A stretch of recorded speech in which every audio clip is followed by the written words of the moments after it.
মেয়েদের শিক্ষার জন্য, specially primary education, food for education, cash for education, এগুলো আমাদের সরকার ওই 35-30 বছর আগে দেখে ইমপ্লিমেন্ট করেছিল। আর ওই কারণে লক্ষ লক্ষ মেয়েরা গ্রাম অঞ্চলে, ওদের দেশে গ্রাম অঞ্চলে বিভিন্ন জায়গা সদরে এখনো শিক্ষা পাচ্ছে, অন্তত প্রাইমারি এডুকেশন লেভেলে। সো ভাবলাম একটু শেয়ার যদি করি, এখানেই করবো আপনাদের সাথে। জি। She also understood that education alone was not enough if women were not supported to remain in public and economic life. Supporting women to access credit, build livelihoods, and grow small businesses mattered. So did recognizing the realities of motherhood, of childcare, and that required systems being strengthened around maternity leave and childcare, which she did. That is because women were made to choose between family and participation in the economy. For me, these legacies show the values that I saw both reflected at home and in public. I was privileged to grow up surrounded by exceptional women, confident, capable, and accomplished. I was equally fortunate to have male role models, including my father and my grandfather, who valued those women and never felt threatened by their strength or ambition. In fact, the four most important people in my father's life, in my opinion, have been women for decades. And he has treated them with deep respect and reverence, not as an exception, but as the norm. Because of this, I grew up with what I now recognize was a skewed understanding of society. Living between Bangladesh and the UK taught me something important. Policies and access alone do not create equality. You can expand education, pass laws, set national targets, but if social norms and daily expectations and mindsets remain unequal, empowerment remains fragile. This is not about overt discrimination. Inequality often survives through habit and comfort, through what feels normal. In Bangladesh, women still perform around 85% of unpaid household and care work, spending over 7 times as many hours as men on this labor each day. This work is valued at 19% of our GDP and remains largely invisible in economic planning and national decision-making. This makes something very clear. Gender equality is not a women's issue, it is an economic and national issue.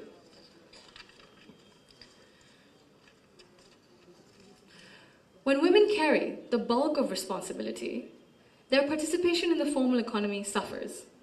Despite significant gains in girls' education, women's labor force participation in Bangladesh remains below 40% compared to over 80% for men.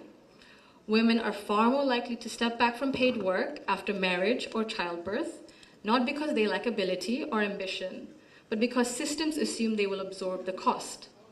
This imbalance begins early. Girls are expected to adjust their ambitions around family needs, while boys are rarely taught that responsibility and care are shared obligations. Over time, this became structural and progress stalls. Women are already leaders, and many of those leaders are in this room today. Women who have carried institutions, families, movements, and communities forward, generation after generation. Bangladesh's progress bears your fingerprints, even when history has not always said your name out loud. This brings me to a central point. Belief means nothing without action. To the men among us, our fathers, our brothers, our sons, our husbands, our colleagues and friends, your support for women's rights matters. Your celebration of women's success matters, but equality cannot survive on words alone.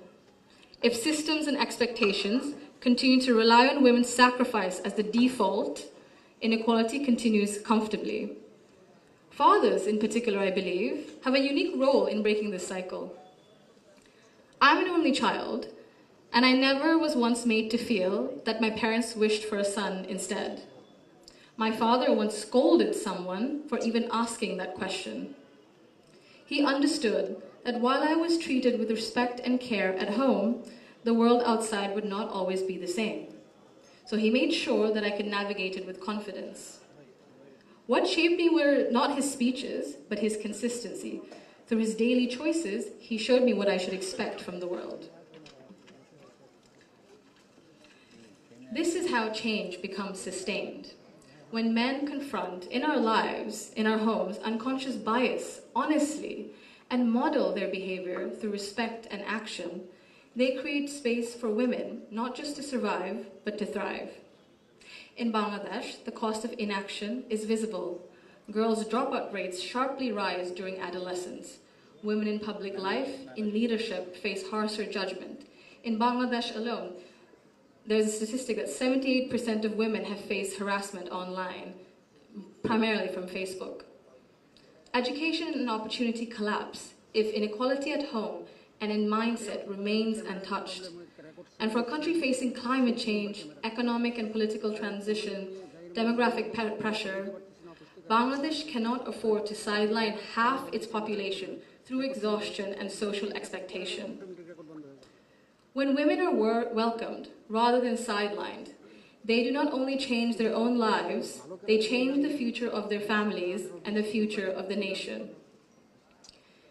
If Bangladesh wants real progress, not symbolic success stories, but sustained national development, then empowerment cannot stop only at classrooms, only in offices or policies.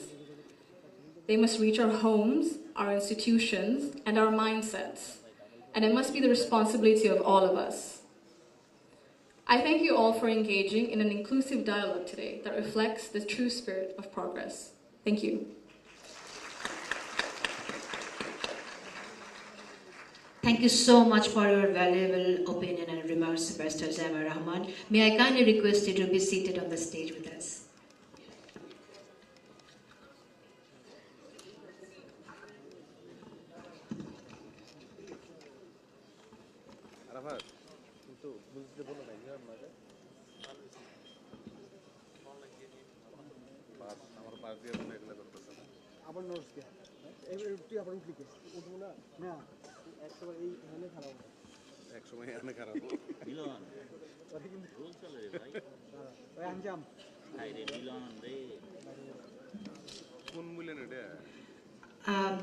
এতক্ষণ আমরা নারীদের কথা শুনলাম, কিন্তু নারীদের ক্ষমতায়নের জন্য তো আসলে শুধু নারীরা কথা বললে হবে না, আমাদের জানতে হবে যে মেন কিভাবে মেন ভাবছেন, শুনছেন, তারা আসলে কি পারসিভ করছেন।